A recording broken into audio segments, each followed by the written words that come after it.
झुमरू नाम का नाई अपनी पत्नी शर्मीली के साथ रहता था। वो बड़ा ही आलसी किस्म का आदमी था और थोड़ा बेवकूफ भी, लेकिन शर्मीली बहुत ही समझदार और तेज दिमाग की थी। एक दिन झुमरू भागता हुआ घर आता है। क्या हुआ? ऐसे भागते हुए क्यों आ रही हो, जैसे तुम्हारे पीछे पागल कुत्ता पड़ गया हो? अरे वो चौधरी के लोग मुझे पीटने के लिए आ रहे हैं। क्या कर दिया तुमने? मैं तो तंग आ चुकी हूँ तुम्हारी हरकतों से। मैंने क्या किया? मैंने तो कुछ भी नहीं किया। तो वो लोग क्या पागल हैं जो तुम्हें पीटने आ रहे हैं? तभी दरवाजे पर, अरे वो झुमरू के बच्चे, बाहर निकल। क्या हुआ भाई जी, क्या बात है? कहाँ गया झुमरू का बच्चा? तुम्हें पता है वो चौधरी जी की हजामत बनाते बनाते सो गया और उसने बालों के साथ चौधरी के कान भी काट दिए। ओह, ये तो बहुत बुरा हुआ भाई। अब गांव में लोग उन्हें कनकटा चौधरी कहेंगे। अपनी बकवास बंद करो। और कहाँ है वो झुमरू का बच्चा? भाई उसे माफ कर दो, अभी तो वो घर पर नहीं है। वापस आता है तो मैं खुद उसे लेकर चौधरी जी के पास आऊंगी और उनके बचे हुए कान, नहीं मेरा मतलब है बचे हुए बाल कटवा दूंगी। कोई जरूरत नहीं है उसे लेकर हमारे सामने आने की। चौधरी के नौकर वापस चले जाते हैं और झुमरू कुछ दिनों तक घर के बाहर नहीं निकलता। सुनते हो, आज 4 दिन हो गए हैं तुम काम पर नहीं गए। कुछ काम नहीं करोगे तो घर कैसे चलेगा? तुम तो जानती हो कि मुझे काम करना बिल्कुल पसंद नहीं है और रोज रोज मेरे पीछे काम पर जाने के लिए मत पड़ा करो। ठीक है, थोड़े दिनों में भीख मांगने के लिए तैयार हो जाओ। भीख क्यों मांगूंगा मैं? क्योंकि घर में रखा सारा राशन खत्म हो जाएगा, फिर भीख मांगकर ही गुजारा करना पड़ेगा ना।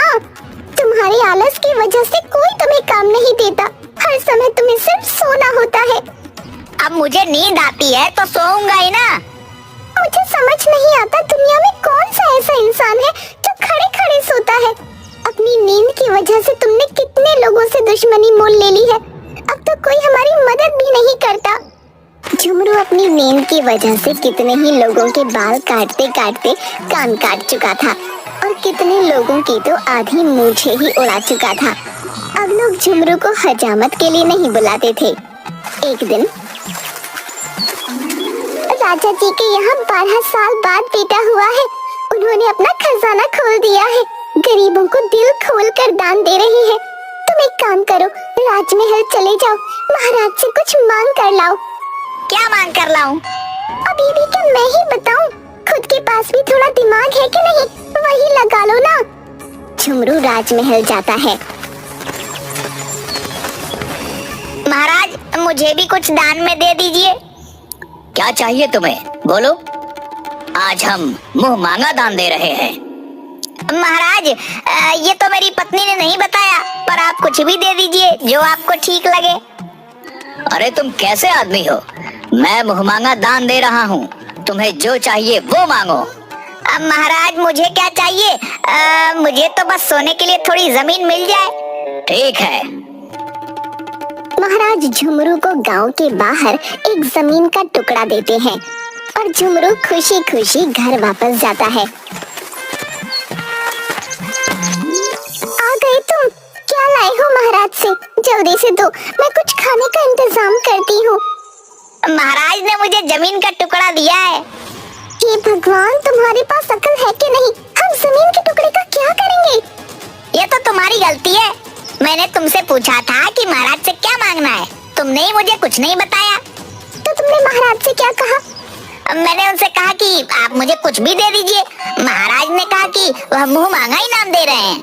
वह बार बार मुझे ही पूछ रहे थे कि मुझे क्या चाहिए, इसलिए मैंने उनसे कह दिया तो मुझे तो जमीन पर सोने के लिए बस जगह चाहिए और महाराज ने मुझे जमीन का टुकड़ा दे दिया। हे भगवान, सिर्फ सोना और सोना ही तुम्हारी जिंदगी में है, इसके सिवा और कुछ भी नहीं। हमारे पास ना तो हल है ना खेत जोतने के लिए बैल, तो हम उस जमीन का क्या करेंगे? कैसे खेती करेंगे उस जमीन पर? तुम खुद चली जाती, तुमने मुझे क्यों भेजा? बस यही गलती कर दी मैंने जो तुम्हें महाराज के पास भेज दिया। शर्मीली बहुत समझदार थी, उसने ठान लिया था कि वो इस जमीन पर खेती करेगी। रात भर सोचने के बाद दूसरे दिन सुबह झुमरू को लेकर उस जमीन पर जाती है।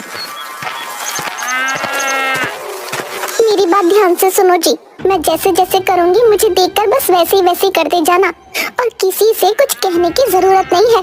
ठीक है।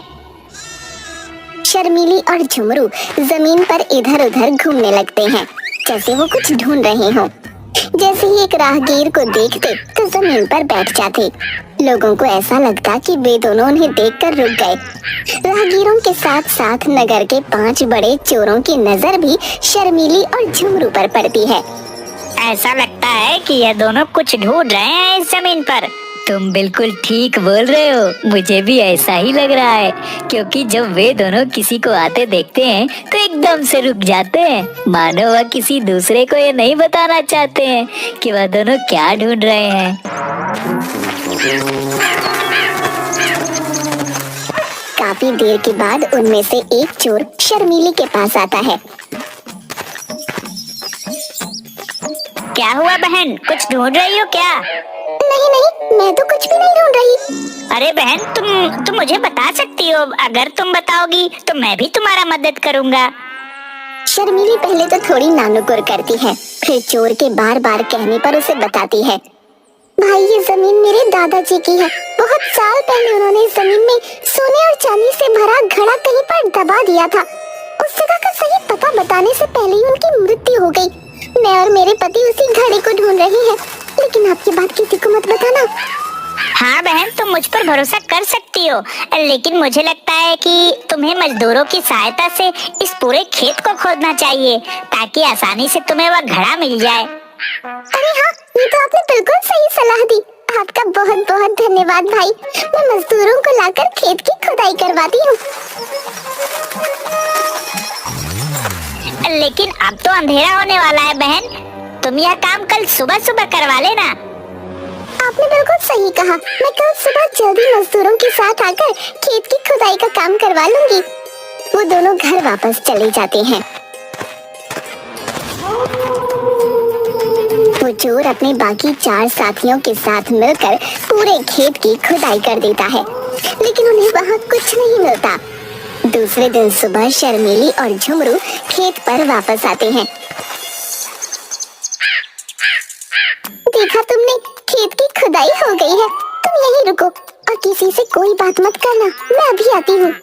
शर्मीली गांव के बनिए के पास जाती है। सेठ जी, मुझे थोड़ा गेहूं उधार दे दीजिए।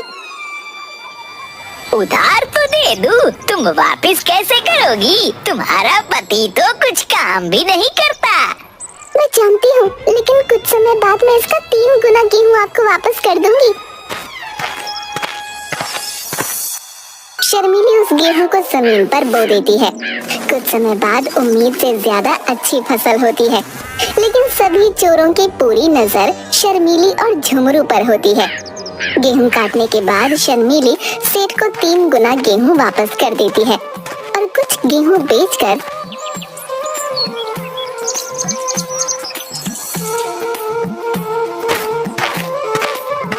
थोड़ी सोने और चांदी के सिक्के खरीदती है। उस रात चोर शर्मीली के घर आते हैं। इस फसल में तुम्हें हमें भी हिस्सा देना होगा, क्योंकि तुम तो जानती हो उस जमीन को खेती लायक खोद कर हमने ही तैयार किया था। मैंने तुम्हें बताया तो था, उस जमीन में सोना मौजूद है। तुम इतनी मेहनत करने के बाद भी उसे हासिल नहीं कर सके, लेकिन वो घड़ा मुझे मिल गया और मेरे पास है। तुम्हारा उस पर कोई हक नहीं। मैं तुम्हें कुछ नहीं दूंगी। ठीक है, तुम संभाल कर रहना, हम अपना हिस्सा खुद ले लेंगे। एक चोर घर में छुप कर बैठ जाता है, लेकिन शर्मीली उस चोर को घर के अंदर छुपते देख लेती है। झुमरू चोरों की बात से थोड़ा डरा हुआ था। तुमने बेकार में ही चोरों से दुश्मनी मोल ली, अब ना जाने वह क्या करेंगे। डरने की कोई जरूरत नहीं है। हाँ। तुमने वह सोने और चांदी के सिक्के कहाँ रखे हैं? मैंने दरवाजे के नीचे घड़े में सिक्के रखे हैं, उसके ऊपर मिठाई रख दी है। अब तो 5 में से सबसे समझदार मैं ही कहलाऊंगा। रात को जब ये दोनों सो जाएंगे तो मैं वह घड़ा लेकर बाहर निकल आऊंगा। रात को दोनों के सोने के बाद वो बाहर छुपे अपने साथियों के पास घड़ा लेकर जाता है। ये लो, मैं अकेले ही सिक्कों का घड़ा ढूंढ कर ले आया। तुम तो बड़े हिम्मती निकले, हम सब तो ऐसे ही तुम्हें कमजोर समझते थे। अब तो मान गए। बड़ी मेहनत करी मैंने, मुझे भूख भी बहुत लग गई है, इसलिए आते आते इस घड़े में थोड़ी मिठाई भी रख लिया है। चलो पहले हम सब बैठ कर ये मिठाइयाँ खाते हैं। सारे चोर मिठाई निकालकर मुंह में डालते हैं, लेकिन शर्मीली ने मिठाई की जगह मिर्ची के लड्डू बनाकर रखे होते हैं, जिसे खाकर उनकी हालत खराब हो जाती है। दूसरे दिन सुबह वो सारे चोर बहुत गुस्से में वापस शर्मीली के घर जाते हैं। आ गए तुम लोग, कैसी रही रात की दावत? तुम्हारी शक्लें देखकर लगता है दावत बड़ी ही स्वादिष्ट थी। तुमने जो किया वो बहुत गलत किया है, अब तुम सावधान रहना, हम तुम्हें नहीं छोड़ेंगे। एक चोर मौका पाकर वहाँ छुप जाता है। शर्मीली उस चोर को छुपते हुए देख लेती है। रात को तुमने उन सिक्कों को कहाँ रखा है? मुझे तो चोरों की बात से डर लग रहा है, ना जाने वह क्या करेंगे। तुम फिक्र मत करो, मैंने उन सिक्कों को नीम के पेड़ पर लटका दिया है। वहाँ उन चोरों को क्या, उनके परदादाओं को भी शक नहीं होगा। खुद को बड़ा समझदार समझते हैं ये दोनों। नीम के पेड़ से सिक्कों की पोटली तो हम बहुत ही आसानी से उतार लेंगे। घर के बाहर अपने साथियों के पास जाकर वो पेड़ की तरफ इशारा करता है। वो देखो, इन बेवकूफों ने सिक्कों की पोटली ऊपर से पेड़ पर लटका रखी है। मैं पेड़ पर चढ़ता हूँ। लेकिन वहाँ सिक्के नहीं, मधुमक्खियों का छत्ता होता है। चोर अंधेरे में छत्ते पर हाथ लगाता है तो एक मधुमक्खी उसके हाथ पर काट लेती है। वो अपने हाथ को अपनी कमर पर रगड़ता है। नीचे खड़े बाकी चोरों को लगता है कि वो सिक्के अपनी जेब में डाल रहा है। तभी एक दूसरी मधुमक्खी उस चोर को काटती है।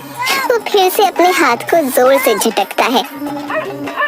तुम ये जो कर रहे हो ठीक नहीं है। आज तक हमने जो भी चोरियां की हैं, वह सब मिल बांट कर लिया है। आज तुम बेईमानी कर रहे हो। मुझे किसी ने काटा। तभी दूसरी मधुमक्खी उसके सीने पर काटती है। चोर जोर जोर से अपना हाथ सीने पर मारने लगता है। नीचे खड़े चोरों को अब लगता है कि वो सिक्के अपनी ऊपर की जेबों में भर रहा है। हमारे साथ बेईमानी करने की सजा तुम्हें जरूर मिलेगी। रुक जाओ, मैं भी पेड़ पर चढ़ता हूँ। मधुमक्खी ने उसे भी काटा। उसने भी अपना हाथ अपनी कमर पर मारा। अरे कुछ तो शर्म करो, वह तो बेईमान हो ही गया था, तुम भी उसके साथ बेईमान हो रहे हो। सारे सिक्के नीचे लेकर आओ, जो होगा मिलकर बांटेंगे। दूसरा चोर कुछ बोलता, उसके पहले ही दूसरी मधुमक्खी ने उसे काट लिया। उसने फिर से अपने हाथ को कमर पर रगड़ा, लेकिन नीचे खड़े चोरों को ऐसा लगा कि दूसरा चोर भी अपनी जेब में सिक्के भर रहा है। एक एक करके सारे चोर पेड़ पर चढ़ जाते हैं।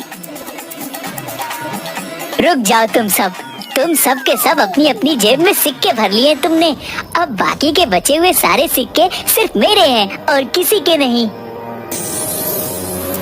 वो पूरी ताकत से छत्ते पर हाथ मारते हैं, जिसकी वजह से मधुमक्खियाँ बुरी तरह से सबको काट लेती हैं और वो सब पेड़ से नीचे गिर जाते हैं। मुझे नहीं लगता कि वो पांचों चोर कभी हमारे घर की तरफ वापस आएंगे। लेकिन कुछ समय बाद घर के बाहर कुछ आवाज आने लगी। ये तो उन चोरों की आवाज है, ये फिर से वापस आ गए। लेकिन कोई बात नहीं, मैंने इन बेवकूफों को पहले भी चकमा दिया है और आज तो इनको सबक सिखा कर रहूंगी। उसने अपने पति की हजामत करने का उस्तरा हाथ में मजबूती से पकड़ा और खिड़की के पास खड़ी हो गई। एक चोर ने खिड़की से अंदर झांका तो शर्मीली ने उसकी नाक काट दी। खिड़की पर कोई नुकीली चीज टंगी हुई है, ध्यान से। एक एक करके सारे चोरों ने खिड़की से अंदर जाने की कोशिश की और शर्मीली ने सबकी नाक काट दी। सिर्फ एक चोर की नाक बच गई। वो किसी तरह अपने साथियों को लेकर वहाँ से हकीम के पास गया। मुझे लगता है कि अब ये चोर कभी वापस नहीं आएंगे, उन्हें काफी सजा मिल चुकी है। तुम सही कह रही हो, मेरे साथ रहकर समझदार हो गई हो तुम। दूसरी तरफ चोरों को ये समझ आ चुका था कि वो इतनी आसानी से शर्मीली से कुछ नहीं ले सकते, इसलिए वो भेष बदलकर राजा के पास उसकी शिकायत लेकर जाते हैं। महाराज, शर्मीली और झुमरू ने हमसे अपनी फसल का आधा हिस्सा देने की बात कहकर अपने खेत में खुदाई का काम करवाया, लेकिन बाद में जब फसल अच्छी हुई तो वह अपनी बात से मुकर गए। वह दोनों हमें फसल में कोई हिस्सा नहीं दे रहे हैं महाराज, आप हमें न्याय दिलाइए। शर्मिली और झुमरू को दरबार में बुलाया जाए।